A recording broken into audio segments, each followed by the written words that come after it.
مهراب، امیر، انقلاب، ارنجمنت علیرضا زنگی.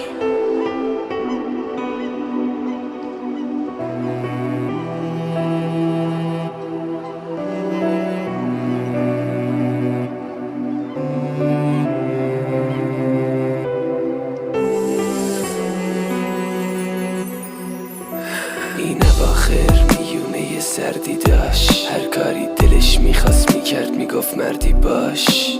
این اواخر داشت با اخلاقای گندش بوی جدایی کل خونه رو ور میداشت. غمگین تر میومدن کلمه ها رو صفم، رابطمونم که اون زلیخا من یوسفم. فهمیدم عشق من و اون مثل نونواییه و من عاشق دل باخته هنوز تو صفم. نترسیدم رفتم جلو به امید پیروزی، به قول صدامونم میزد جای دیروزی. حسرت این سوال تا آخر موندش رو دلم که بگم عشقم از چی داری میسوزی.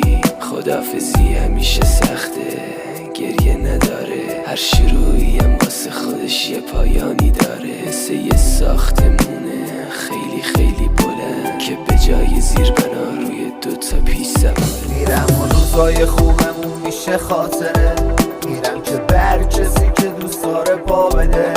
میرم که فراموشم بشه هرچی خاطره داشتی تموم شد چه زودترین رابطه.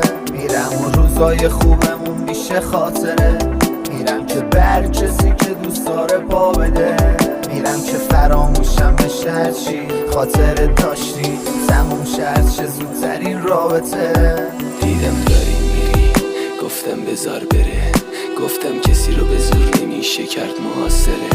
فهمیدم از چمدونت، از لباسات، از کفشات، از رفتارای سرد دیگه خانوم این خونه نیستی. نه من هنوز همون دیوونه سابقم که با تو نتونست هم پاشه ولی گرفت رد پاتو.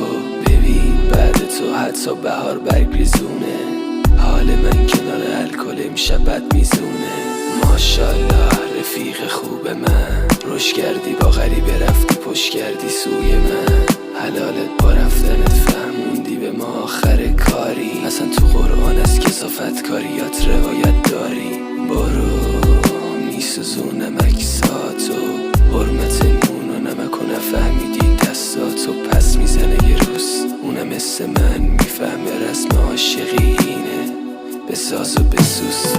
میرم که بر کسی که دوست داره پا بده، میرم که فراموشم بشه هرچی خاطره داشتی تموم شد چه زودترین رابطه.